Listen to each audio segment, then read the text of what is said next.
Hey y'all, welcome to Homesteader Monday. I'm Madden from Self-Reliance Publishing, and what I have beside me here is a new worm bin that I just made.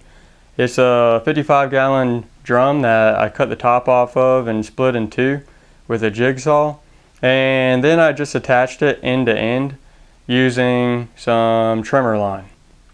I just drilled some holes and strung the trimmer line through the holes and pulled it tight and tied a knot just to kind of secure it. And then to give it a little bit extra rigidity, I built this 2x4 frame around the top and just screwed it together. Still have to paint the frame to try and help preserve it a little bit, but I'll do that maybe later on this evening or tomorrow. I decided to build this because I've got a bunch of the 10-gallon tote worm bins going right now, and honestly, they're a great starter system, but I've got close to maybe 40 pounds of worms right now, and it's just way too much work to take care of each one of those bins individually. If I've got, I think I've got 12 of the 10-gallon totes going right now, plus I've got a 2-foot by 4-foot continuous flow through worm bin outside. And I compared the time it takes me to take care of that outside 2-foot by 4-foot worm bin compared to how much time it takes me to care for the individual totes, and it's ridiculous. The totes that I have inside require more regular work than the outside system does, and each tote takes a lot of time. So I've got 30 minutes taking care of my 12 totes every day or every other day, whereas I can go a week without really doing anything to my outside system. And when I do end up working with it, it doesn't take me much longer to take care of that larger system than it does to take care of one of the individual totes that I have inside right now.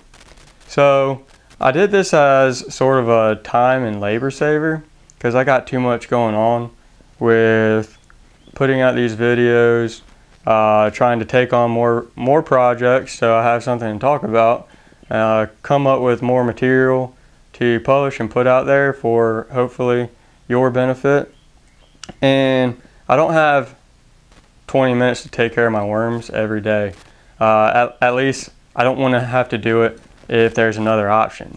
So I decided I'd make a couple more bigger systems just to kind of lighten my workload a little bit. And that's something to keep in mind. There's pluses and minuses to having smaller individual units that you use to take care of your worms and having a larger system. One thing that I've already touched on is that with a larger system, it's a labor saver. It takes less time per pound of worms that you're caring for. And that's due to, it's just more efficient to work on a larger scale.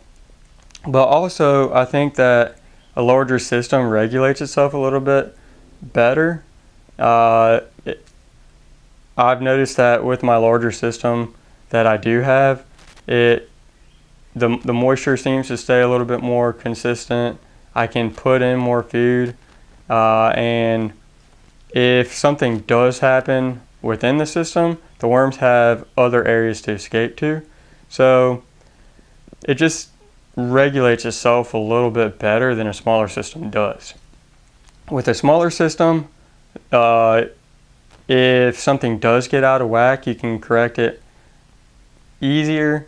If you do have a problem and you kill all of your worms in one small tote, then that's just one tote out of however many totes you have.